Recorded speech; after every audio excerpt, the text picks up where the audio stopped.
નમસ્કાર.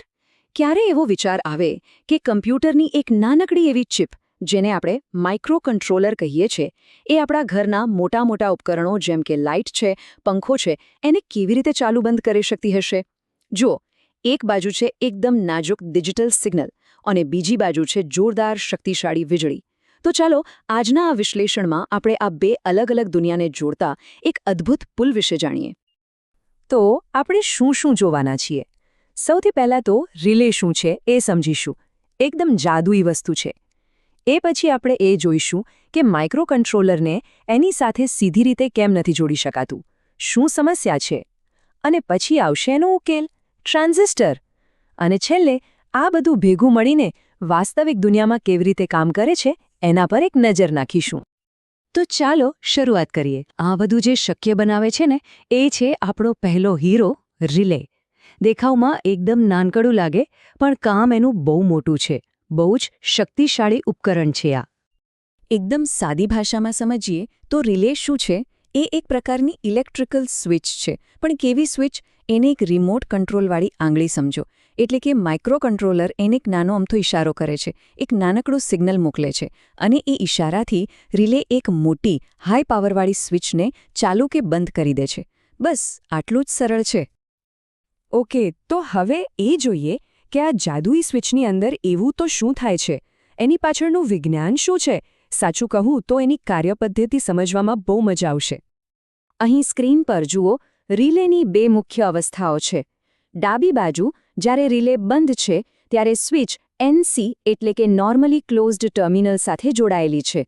હવે જમણી બાજુ જુઓ, જેવી કોઇલમાં વીજળી પસાર થાય છે તરત જ એક ચુંબક બને છે, અને આ ચુંબકીય શક્તિ પેલી સ્વિચને પોતાની તરફ ખેંચે છે, અને એ NO એટલે કે નોર્મલી ઓપન ટર્મિનલ સાથે જોડાઈ જાય છે. બસ આટલું જ છે. આ નાનકડું ચુંબકીય ખેંચાણ જ રિલેની આખી કામગીરીનો આધાર છે. તો આ ત્રણ ટર્મિનલ્સને બરાબર સમજવા ખૂબ જરૂરી છે. પહેલું છે C એટલે કે કોમન. આ આપણી મુખ્ય સ્વિચ છે જે આમથી તેમ ફરે છે. પછી છે NC એટલે કે નોર્મલી ક્લોઝડ. અહીં નોર્મલી શબ્દનો અર્થ છે જ્યારે રિલેમાં કોઈ પાવર ના હોય ત્યારની સ્થિતિ. એટલે કે પાવર વગર કોમન પિન NC સાથે જોડાયેલી જ રહે છે. અને ત્રીજું છે NO એટલે કે નોર્મલી ઓપન, જેનો મતલબ છે કે પાવર વગર આ કનેક્શન ખુલ્લું રહે છે. અને આખી પ્રક્રિયા છે ને એ પલક ઝપકતા જ થઈ જાય છે. જો સ્ટેપ બાય સ્ટેપ શું થાય છે. માઇક્રો કંટ્રોલર સિગ્નલ મોકલે. નાનો કરંટ કોઇલમાં જાય, તરત જ ચુંબક બને, અને એ ચુંબક સ્વિચને ખેંચી લે છે. બસ સ્વિચ NC પરથી ફરીને NO પર આવી જાય છે. ફટાફટ. અહીં સુધી તો બધું એકદમ સરસ લાગી રહ્યું છે, બરાબર? પણ હવે આ વાર્તામાં એક નાનો વળાંક આવે છે. એક સમસ્યા છે અને એને આપણે સમજવી પડશે અને પછી હલ પણ કરવી પડશે. તો સ્વાભાવિક રીતે જ એક પ્રશ્ન મનમાં આવે કે ભાઈ, જો માઇક્રો કંટ્રોલર આટલું સ્માર્ટ છે અને એને જ બધું કંટ્રોલ કરવાનું છે, તો પછી રિલેને સીધું એની સાથે જ કેમ ના જોડી દઈએ? આ વચ્ચે બીજા કોઈ સર્કિટની શી જરૂર છે? અને જવાબ અહીં છે. આ જ છે મુખ્ય સમસ્યા. જુઓ, માઇક્રો કંટ્રોલર, દાખલા તરીકે 8051, એની પિનમાંથી માંડ 10 મિલિએમ્પિયર જેટલું નાનકડો કરંટ આપી શકે. જ્યારે પેલી રિલેની કોઇલને ચાલુ થવા માટે એને તો લગભગ 50 મિલિએમ્પિયર કે એનાથી પણ વધારે કરંટ જોઈએ. હવે આ તો એવી વાત થઈ કે કોઈ ભારે વસ્તુને ધક્કો મારવાનો હોય અને આપણે ખાલી એક આંગળી અડાડીએ. એનાથી કંઈ થાય? ના જ થાય. ટૂંકમાં કહીએ તો પ્રોબ્લેમ એ છે કે માઇક્રો કંટ્રોલરનો સિગ્નલ રિલેને ચાલુ કરવા માટે ખૂબ જ નબળો છે. એની પાસે એટલી તાકાત જ નથી. માઇક્રો કંટ્રોલર આદેશ તો આપી શકે છે, પણ એ આદેશનું પાલન કરાવવા માટે જે શક્તિ જોઈએ એ એની પાસે નથી. તો હવે આનો ઉપાય શું? અહીં એન્ટ્રી થાય છે આપણા બીજા હીરોની, ટ્રાન્ઝિસ્ટર. ટ્રાન્ઝિસ્ટર અહીં એક મદદગાર તરીકે કામ કરશે. એ માઇક્રો કંટ્રોલરના નબળા અવાજને, એના નબળા સિગ્નલને એકદમ બુલંદ બનાવવાનું કામ કરશે. અને આ સમસ્યાનો ઉકેલ છે આ સર્કિટ, જેને ટ્રાન્ઝિસ્ટર ડ્રાઈવર સર્કિટ કહેવાય છે. એને એક પ્રકારનું ડિજિટલ એમ્પ્લીફાયર પણ કહી શકાય.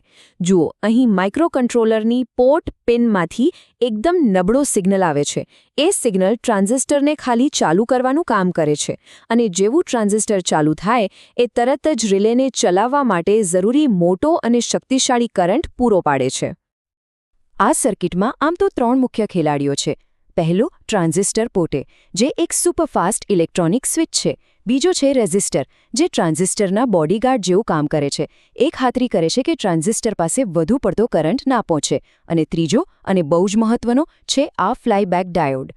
આ એક સુરક્ષા કવચ છે. કેમ? કારણ કે જ્યારે રિલે બંધ થાય ને ત્યારે એની કોઇલમાંથી અચાનક એક ઊંચો વોલ્ટેજ સ્પાઇક નીકળે છે, જે નુકસાન કરી શકે છે. આ ડાયોડ એ સ્પાઇકને શાંતિથી શોષી લે છે અને સર્કિટને બચાવે છે. ચાલો, હવે આપણે ફાઇનલ સ્ટેજ પર આવી ગયા છે. હવે જોઈએ કે આ બધી વસ્તુઓ એકસાથે મળીને વાસ્તવિક દુનિયામાં, એટલે કે એક 230 વોલ્ટના ઉપકરણને ચલાવવા માટે કેવી રીતે કામ કરે છે. હવે થિયરીમાંથી પ્રેક્ટિકલનો સમય છે.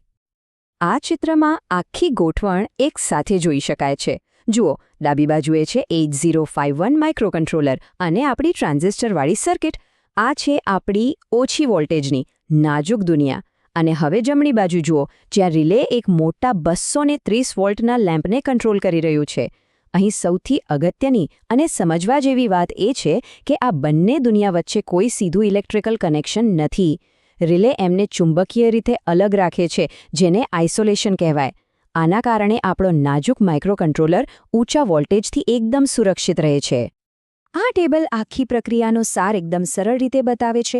જ્યારે માઇક્રોકન્ટ્રોલર પિનમાંથી હાઈ, એટલે કે લોજિક 1 સિગ્નલ આવે, ત્યારે ટ્રાન્ઝિસ્ટર ઓન થાય, રિલે ઓન થાય અને આપણો 230 વોલ્ટનો લેમ્પ પણ ઓન થઈ જાય.